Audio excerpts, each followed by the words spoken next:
Assalamualaikum warahmatullahi wabarakatuh. Perkenalkan, nama saya Rafi Gujan Fatullah, Prodi STI, NPM 23592011123. Di sini saya akan menjelaskan tentang jam tangan, dataset jam tangan. Ini latar belakang dalam era digital.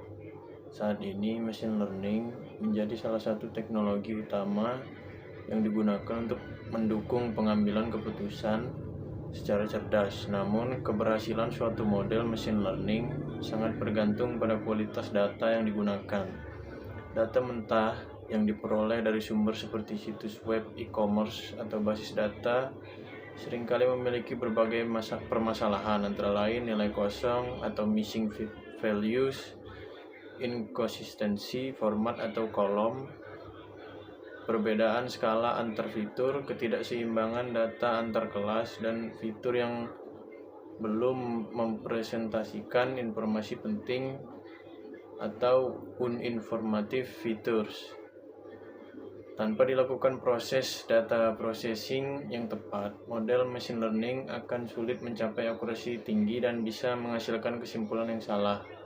Oleh karena itu, tahap fitur engineering, data augmentation, dan normalisasi data menjadi langkah penting sebelum proses pelatihan model dilakukan. Pada proyek ini digunakan dataset jam tangan atau watch database yang berisi ribuan data produk dalam berbagai merek, ukuran, bahan, dan harga. Tujuan utama dari penelitian ini adalah meningkatkan kualitas dataset tersebut agar siap digunakan untuk pengembangan model machine learning, seperti sistem rekomendasi, klasifikasi harga, atau analisis brand populer. Kedua, definisi masalah. Dataset mentah seringkali tidak dapat langsung digunakan untuk pemodelan machine learning. Permasalahan utama yang dihadapi dalam dataset watch_db.csv antara lain adanya kolom dengan data kosong atau tidak seragam, perbedaan tipe data antara teks dan numerik yang perlu diolah lebih lanjut. Perlu dilakukan penambahan fitur baru yang dapat meningkatkan informasi bagi model. Perlunya proses normalisasi agar fitur numerik berada dalam skala yang sama. Distribusi data yang mungkin belum merata dan memerlukan augmentasi. Masalah-masalah tersebut menyebabkan performa model menjadi tidak stabil dan akurasinya menurun, sehingga perlu dilakukan serangkaian pre-processing untuk meningkatkan kualitas data. Deskripsi dataset. Dataset yang digunakan adalah watch_db.csv yang berisi data berbagai produk jam tangan dari berbagai merek. Dataset ini terdiri dari sekitar 40.000 baris dan 18 kolam dengan jenis data campuran antara kategorikal, teks, dan numerik. Beberapa kolom yang terdapat dalam dataset antara lain nama kolom jenis, deskripsi brand, kategorikal, nama merek jam tangan family, kategorikal seri atau model atau merek tersebut, nama teks, nama lengkap produk, description, teks deskripsi, detail produk, material, kategorikal, jenis bahan, jam tangan, diameter, numerik, ukuran diameter jam, milimeter, height, numerik, ketebalan jam, gender, kategorial, jenis pengguna pria, wanita, unisex, price, numerik, harga jam tangan, _missing, numerik, jumlah nilai kosong per baris, hasil feature engineering, _length, numerik, panjang, teks, deskripsi, hasil feature engineering. Dataset ini merupakan data nyata yang cocok untuk berbagai eksperimen machine learning seperti klasifikasi harga atau sistem rekomendasi. Yang keempat, tujuan dari proyek ini adalah untuk meningkatkan kualitas dataset watch _db.csv agar siap digunakan dalam model machine learning secara lebih spesifik. Tujuan dari tiap tahap adalah fitur engineering, membuat fitur baru yang lebih representatif terhadap karakteristik produk, mengubah kolom teks atau numerik menjadi format yang lebih mudah dipahami model. Data augmentation, menambah variasi data agar model dapat belajar dengan lebih general, menghindari overfitting dengan perbanyak data melalui teknik duplikasi dan Gaussian noise. Normalisasi data, menyamakan skala antar fitur numerik agar tidak ada fitur yang mendominasi proses pembelajaran. Membantu model konvergen lebih cepat dan stabil saat pelatihan visualisasi data, menampilkan distribusi data numerik sebelum dan sesudah normalisasi, memberikan gambaran awal tentang pola dan hubungan antar fitur. Dengan yang pertama, import pandas SPD. Sini import pandas digunakan untuk membaca dan mengelola data dalam bentuk tabel seperti CSV, Excel, dan lain-lain. Dan NumPy itu untuk operasi numerik seperti perhitungan array, menambahkan noise, dan lain-lain. Matplotlib, pyplot, dan Seaborn untuk membuat grafik dan visualisasi data, histogram, scatterplot. Standar scalar itu digunakan untuk menormalisasi data numerik agar nilainya berada dalam skala yang seragam. PCA itu untuk reduksi dimensi digunakan di bagian visualisasi akhir. Dan train_test_split digunakan untuk memisahkan data pelatihan dan pengujian. Belum digunakan di sini, tapi disiapkan untuk tahap modeling nanti. Codingan selanjutnya, data ini brand, family name, dan seterusnya.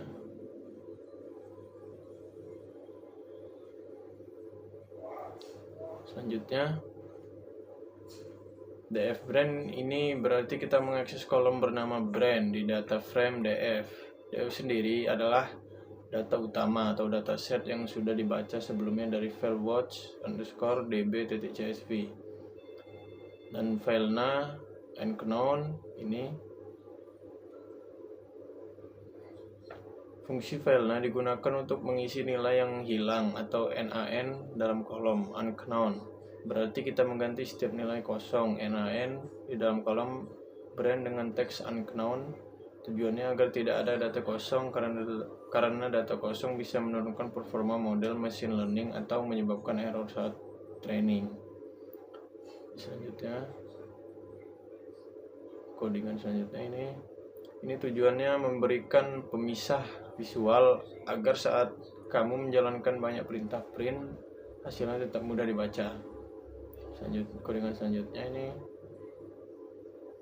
query statistik ini. Selanjutnya,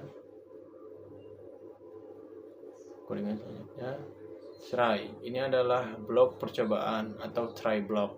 Python akan mencoba menjalankan kode di dalamnya.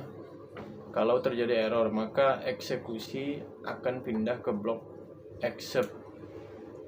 Yang kedua, df pd.read ini itu fungsi dari ini digunakan membaca file CSV, parameter penting, file path, lokasi file yang dibaca. Dan encoding ini digunakan agar file dengan karakter non UTF-8 seperti hasil simpanan dari Excel tetap bisa dibaca tanpa error. Dan shape ini memberitahu pandas bahwa pemisah antar kolom, koma, tapi titik, koma. Selanjutnya input data lagi, codingannya ini.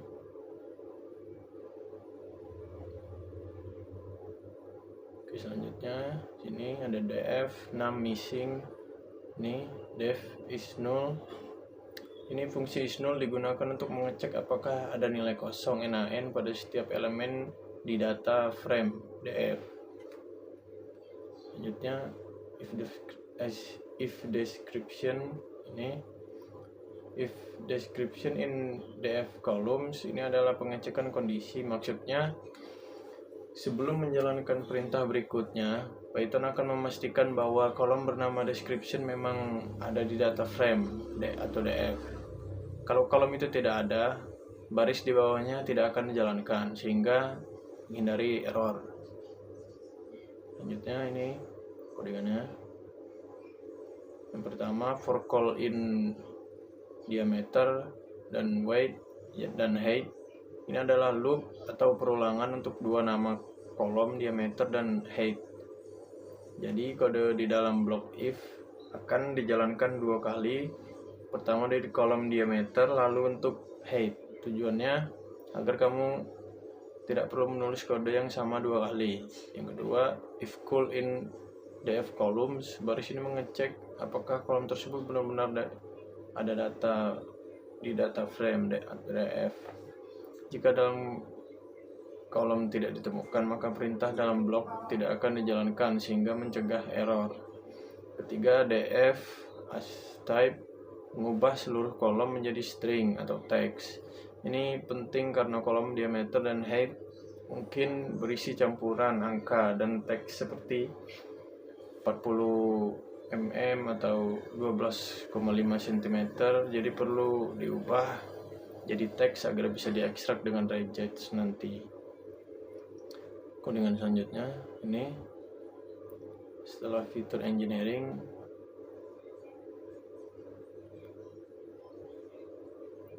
selanjutnya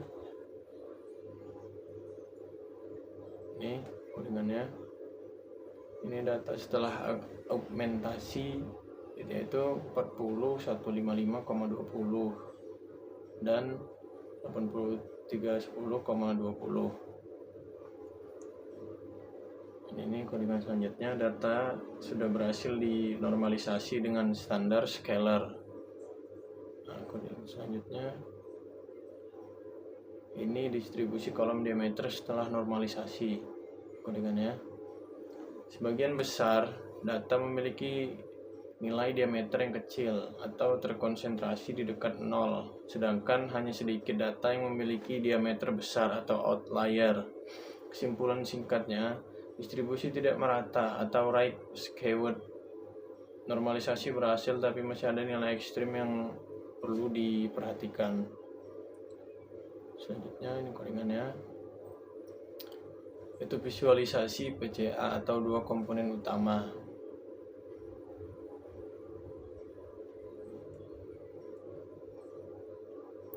Makna dari grafik PCA itu, PCA digunakan untuk mereduksi dimensi data dari banyak fitur menjadi dua komponen utama agar bisa divisualisasikan.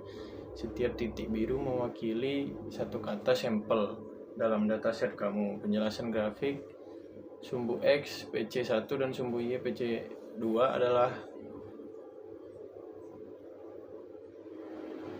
kombinasi linear dari fitur-fitur asli yang paling banyak menjelaskan variasi data. Titik yang berdekatan menunjukkan data yang mirip. Titik yang jauh dari kelompok utama bisa jadi outlier atau data yang karakteristik unik. Terakhir ini kodingannya, file sudah berhasil disimpan sebagai watch.db processed CSV. Ini ada di sini. Baik, sekian penjelasan dari saya. Kurang lebihnya saya mohon maaf. Pada Allah saya mohon ampun. Billahi fisabilil haq wasabiqul khairat. Wassalamualaikum warahmatullahi wabarakatuh.